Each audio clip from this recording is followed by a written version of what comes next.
Today's video article is sponsored by War Thunder. During the Second World War, Germany developed and fielded a series of anti-aircraft vehicles known as the Flakpanzers in order to protect its armored divisions from increasingly dominant Allied air power. Though often improvised in design and produced in limited numbers, these vehicles proved the practical value of mobile, armored air defense. They could keep pace with advancing tanks and deliver high volumes of fire against low-flying aircraft, all while protecting their crews from infantry small arms and air strafing attacks. The idea of a dedicated armored air defense vehicle did not disappear after the war.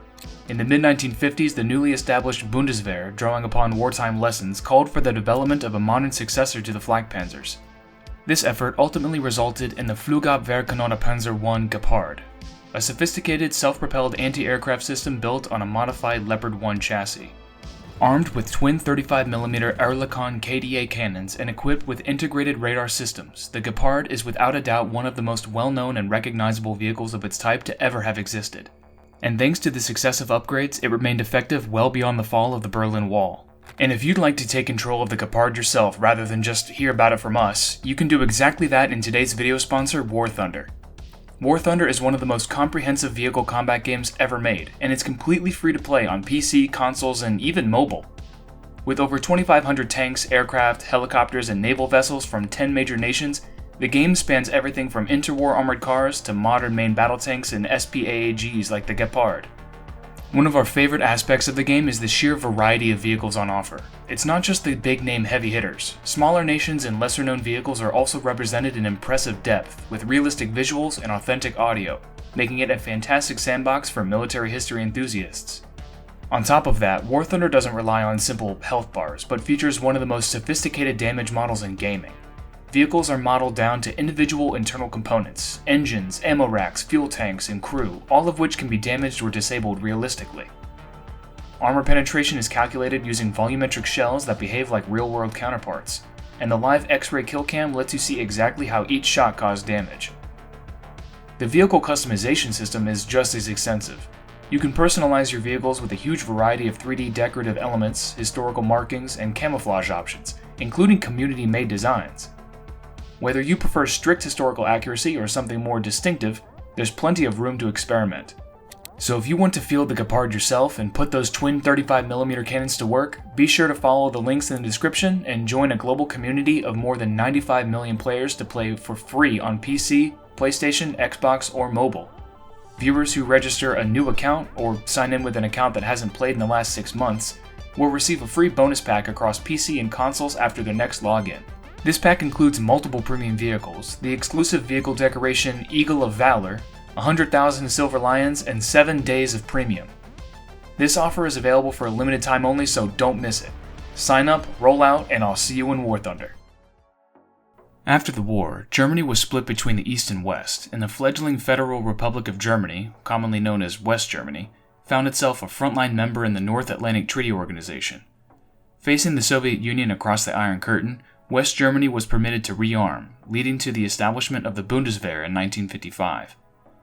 At the same time, the country's industry was gradually recovering from wartime devastation. Heavy industry resumed production of trains, ships, and automobiles. However, a domestic arms industry did not yet exist. The Allies had initially prohibited Germany from manufacturing its own weapons, meaning the country lacked the capacity to mass-produce tanks or armored vehicles. As a result, the Bundeswehr was forced to rely heavily on NATO partners, particularly the United States, for its military equipment. In 1956, the Army established a dedicated air defense branch, whose immediate priority was the acquisition of self-propelled anti-aircraft systems. Initially, these consisted of US-supplied M16A1 half-tracks, later supplemented by the more modern M42 Duster. However, both types were viewed only as interim solutions, and the German Army still yearned for a homegrown anti-aircraft vehicle, one that would better meet its operational requirements and restore an independent national capability in the production of such systems. The push for a homegrown anti-aircraft vehicle actually started back in 1955, when the Bundeswehr put out a request for a highly mobile system featuring electrical fire control and a main gun somewhere between 20 and 40 millimeters. Early efforts focused on adapting the Schützenpanzer HS-30 for this role, as this was one of the first armored vehicles developed for the new Bundeswehr. This chassis was to be paired with the Hispano-Suiza A-14 air defense turret armed with twin HS-831L 30mm cannons. However, the project was ultimately abandoned when the base vehicle proved mechanically unreliable, leading to the termination of its production. In September 1959, official requirements were issued for a replacement for the problematic HS-30, a program that would eventually produce the well-known Schützenpanzer Marder. With the new chassis under development, the specifications for future Flakpanzer were revised to require the use of this vehicle instead. The updated requirements called for twin 30mm cannons, a turret weighing no more than 5 tons, and a strict overall weight limit of 20 tons. Most importantly, the new design had to include a radar-based search and fire control system. Development contracts were awarded to both Rheinmetall and the British Manufacturing and Research Company. But neither proposal lived up to expectations. Both suffered technical deficiencies and ultimately failed to comply with the required specifications. Following this second setback, it became clear that the small Schützenpanzer chassis were simply unsuitable for conversion into anti-aircraft vehicles. They struggled to bear the weight of a large turret, offered insufficient space for electronics and ammunition, and provided cramped working conditions for the crew. In 1965, attention thus shifted towards utilizing the larger chassis of a main battle tank instead. The Bundeswehr was particularly interested in whether such a weapon system could be developed using Germany's first post-war tank design, the Leopard 1, which had just entered production. A study on the MBT-70 conducted by Krauss-Maffei a year earlier suggested that this was entirely possible. As a result, it was formally decided in September 1965 that the future Flakpanzer would be based on the Leopard chassis. Besides the Leopard chassis, several additional requirements were also defined, including day, night, and all-weather capability. A maximum vehicle weight of 42 tons, a maximum turret weight of 12 tons, an effective combat range of 3 kilometers, the ability to engage aerial targets from treetop level up to 2,000 meters, and the capability to engage targets moving at a minimum speed of 400 kilometers per hour. Interestingly, the Bundeswehr briefly considered adopting a Swedish turret design armed with twin 40mm Bofors guns, but nothing came of this proposal. Another concept put forward by the Matador joint venture group envisioned splitting the system into 2 vehicles, one carrying the guns and the other equipped with radar and tracking systems. While technically feasible, this arrangement was deemed too costly and logistically cumbersome, and was therefore abandoned in favor of a unified vehicle. The Matador group continued developing their own standalone vehicle, eventually producing a series of capable prototypes. Unfortunately for them, development delays, budget overruns, and stiff competition from their rivals ultimately knocked them out of the race to build the next Flakpanzer. While the Bundeswehr was primarily focused on using 30mm cannons since that caliber was already in service, proposals were also received from the Swiss-based Oerlikon KDA group, which instead promoted their 35mm weapons mounted in a turret featuring a search radar. Although the design was promising, the Bundeswehr had difficulty accepting a change in caliber, and the Oerlikon proposal was rejected on several occasions. In 1963, during the development of the Schützenpanzer-based vehicle, this position was even mandated at a ministerial level, effectively ruling out the adoption of 35mm cannons for Bundeswehr service. Oerlikon, however, was not discouraged. Their internal testing continued to demonstrate that the 35mm guns were the best fit for the armament requirements of the Flakpanzer project. By 1966, Bundeswehr officials had been convinced, and in June of that year, authorization was granted to develop 2 prototype vehicles based on the Leopard chassis. The following year, in 1967, 2 Zero Series tank hulls were delivered to Oerlikon, which would serve as the basis for the prototypes. These vehicles received the designation Type 5 PFZ-A, standing for Dual Gun Anti-Aircraft Tank Model A. Following a series of highly promising field trials, development advanced to a second generation of 4 improved prototypes, designated Type 5 PFZ-B, which were delivered by 1971. These vehicles featured a more advanced pulse Doppler monopulse radar, an integrated IFF system, a fully welded turret, and numerous additional refinements. One additional prototype was also assembled using the salvaged hull of the unsuccessful Matador Flakpanzer project. In parallel, a separate prototype designated PFZ-C was constructed for the Netherlands, which had joined the program in 1967. Lastly, 12 Zero Series pre-production vehicles designated Type 5 PFZ-B-R2 were also ordered into production. By February 1973, the military officially confirmed that the Type 5 PFZ-B-R2 was heading to the assembly line as the brand new Flakpanzer for the Bundeswehr, with Krauss-Maffei stepping up as the primary contractor. Later that September, the vehicle finally earned its official name, the Flugabwehrkanonenpanzer I Gepard. The very first production model was formally handed over to the troops in December 1976 during a rollout ceremony at the Krauss-Maffei plant in Munich. When the production run finally ended, a total of 377 vehicles had been built across several different variants. While the automotive components remained largely consistent with the base tank, the hull roof was adapted to support the large turret and associated radar systems. In keeping with the Leopard design, hull armor was approximately 70 mm thick on the upper glacis, which was sloped at 52 degrees from the vertical. The driver remained in the front right of the hull. His vision was provided by 3 periscopes arranged in a crescent formation. Internally, his controls were largely the same as in the Leopard, with the main instrument panel located to his left and the steering wheel directly in front of him. Steering was accomplished through a regenerative steer-shift transmission, which allowed the driver to vary the power delivered to each track. This system helped maintain momentum while also allowing for smoother, more controlled turns. Aside from the stowage of tow cables, the engine deck closely resembled that of the Leopard, large, flat, and sloping, with a centrally mounted cooling fan. Power was provided by an MTU MB838 CAM50 10-cylinder multi-fuel engine rated at 830 horsepower at 2200 RPM. This was coupled to a ZF 4HP 250 automatic transmission with 4 forward and 2 reverse gears, along with a torque converter. With a combat weight of 46 tons, the vehicle could reach a top speed of 62 km per hour, close to 40 miles per hour. The suspension consisted of 7 road wheels per side, mounted on a torsion bar system. The idler was positioned at the front while the drive sprocket was located at the rear. In addition, there were 4 return rollers on each side. Compared to the Leopard, the Gepard suspension featured an additional hydraulic shock absorber at the 5th road wheel station, as well as an increased spacing between the 3rd and 4th road wheels. The turret essentially consisted of a long, box-shaped upper section mounted atop a wider lower cheek section that matched the diameter of the turret ring. Built into the roof was a large double-width hatch, the perimeter of which was surrounded by 6 periscopes. The turret crew, consisting of the commander on the left and the gunner on the right, was seated towards the front of the fighting compartment. Directly in front of them was the main control console. Divided into 5 sections, it incorporated the controls of the digital fire control system, the optical viewer, the MDPR-12, the MSR-400 IFF system, and the tracking radar display. The commander and gunner both got mirrored controls and optics. The periscopes functioned much like a pair of chameleon eyes and were directly integrated with the fire control system. They allowed the commander and gunner to independently monitor the surrounding airspace or battlefield. The external lenses were housed in protective casings capable of 360-degree rotation, while their internal vertical movement roughly corresponded to the gun's elevation range of -5 to +85 degrees. The periscopes could be used to detect and designate a target.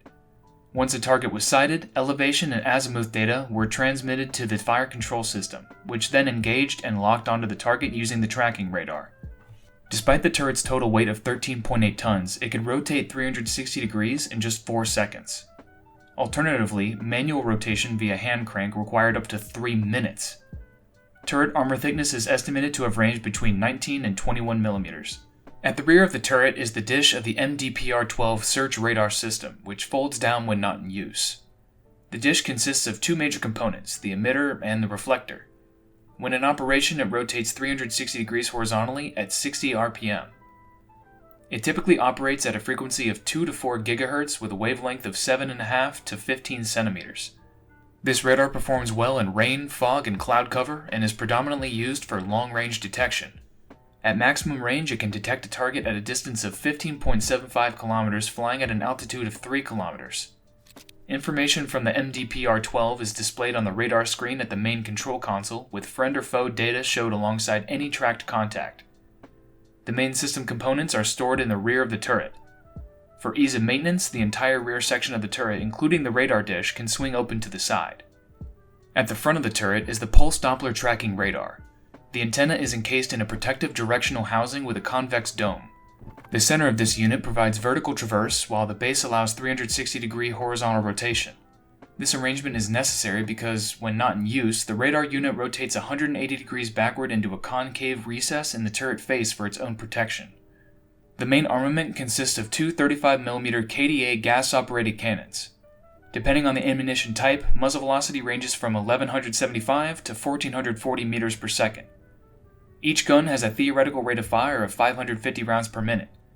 In practical terms, this means that the full reserve of 640 rounds could be expended in approximately 35 to 40 seconds of continuous fire.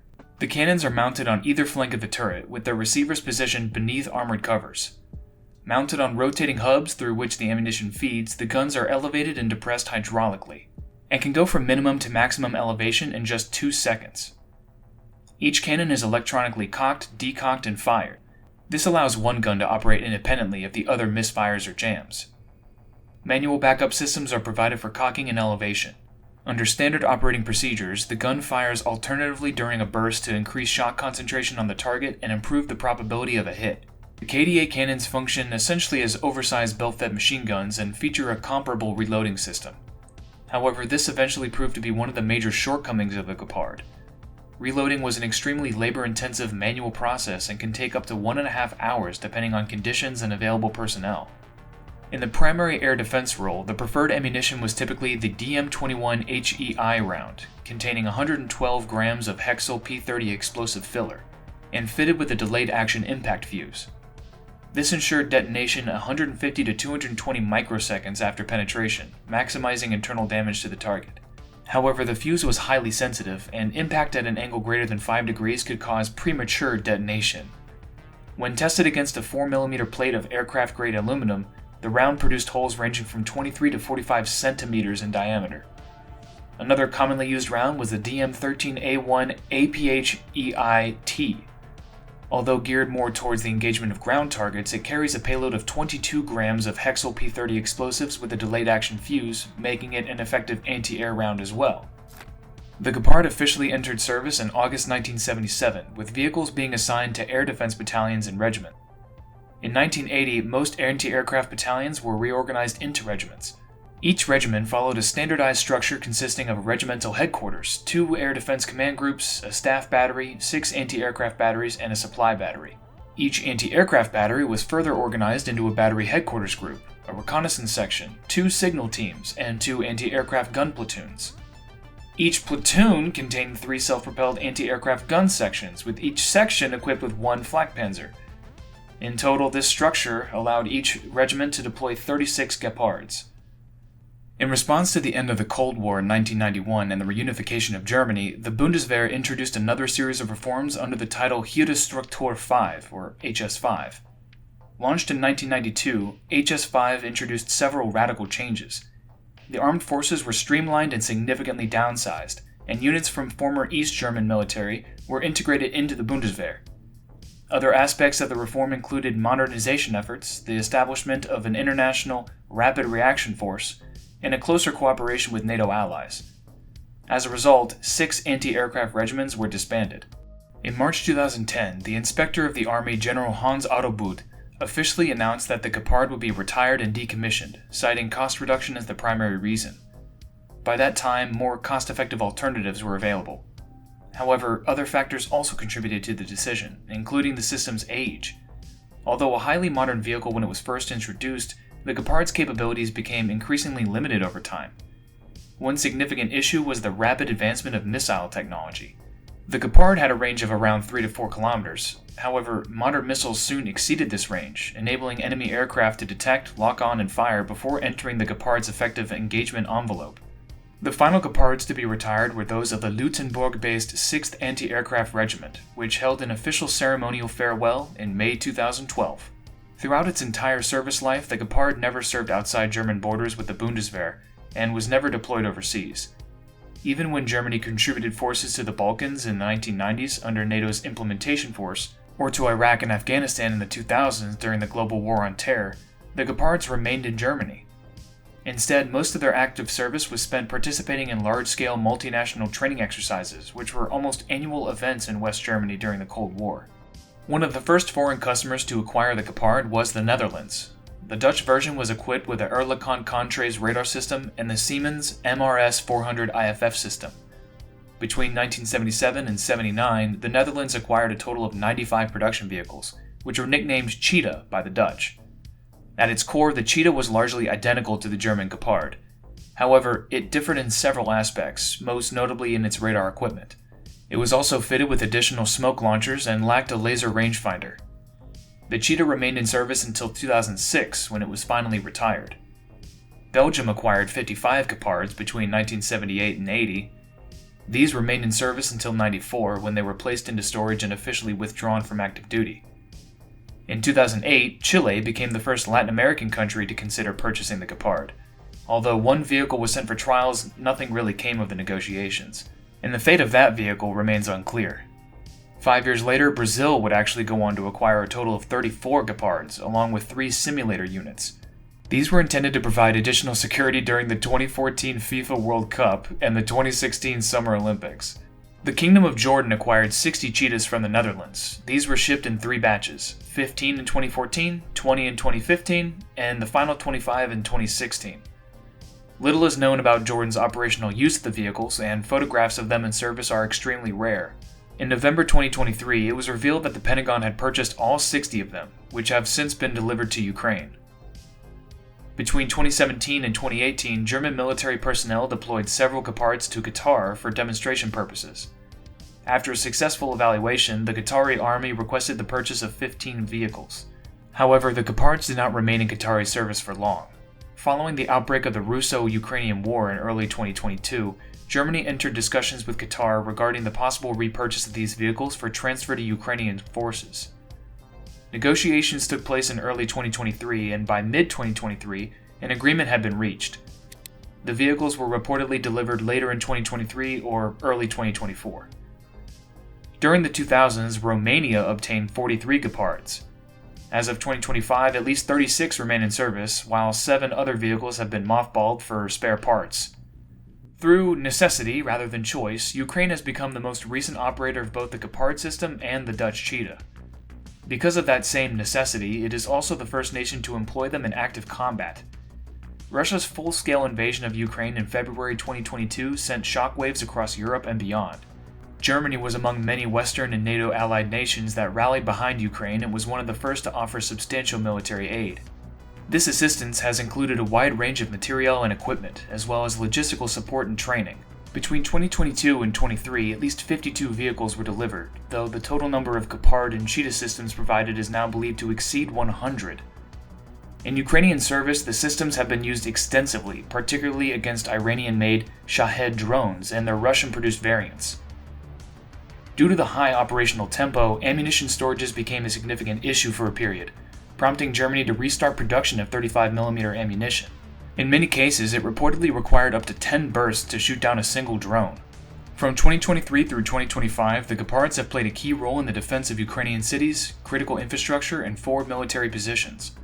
As highly valued assets, they are typically deployed in rear or protected areas rather than the immediate front lines. As is often the case in an ongoing conflict, accurately tracking which units operate the Gepard in combat remains difficult. However, recent media interviews with crews have confirmed that the 1021st Anti-Aircraft Artillery Regiment and the 1027th Anti-Aircraft Missile and Artillery Regiment are equipped with the system. In a March 2025 interview with Defense Express, a Gepard crewman from the 1021st Regiment stated that his team had successfully destroyed 28 drones and 4 cruise missiles. The 1027th Regiment has previously reported the destruction of over 300 aerial targets, although it remains unclear how many of those were attributed specifically to the Gepard. Despite being considered a crucial yet largely second-line asset, the Gepards have not been immune to enemy action. In April 2023, Russian forces claimed to have destroyed the first Gepard in Ukrainian service, and as of now, it is unclear if any more have been destroyed since. This concludes our video on the German self-propelled anti-aircraft Gepard vehicle. What do you think of Germany's first modern self-propelled anti-aircraft system to enter service? Although it was never used in combat by the Germans, how effective do you think it would have been during the Cold War? Thanks to today's sponsor, War Thunder, why not find out for yourself? Try it out for free on PC, PlayStation, Xbox, or mobile. Whether you are a new or returning player, use the link in the description or pinned comment, sign up, get your massive bonus pack across PC and consoles, and meet us on the battlefield. If you haven't done so already, we also invite you to subscribe to stay updated on future content. If you'd like to contribute further, consider Patreon, PayPal, or our sister channel, Plain Encyclopedia. Your contributions help us create more engaging videos. As always, we want to especially thank our medium and heavy tank Patreon supporters: Dan Fitzpatrick, Dave Schuford, Mick Van Ipperen, Owen M., R. Rob, and Sopwith21. Your generous contributions help fund our research, illustrations, and video production. Until next time, keep us in your sights.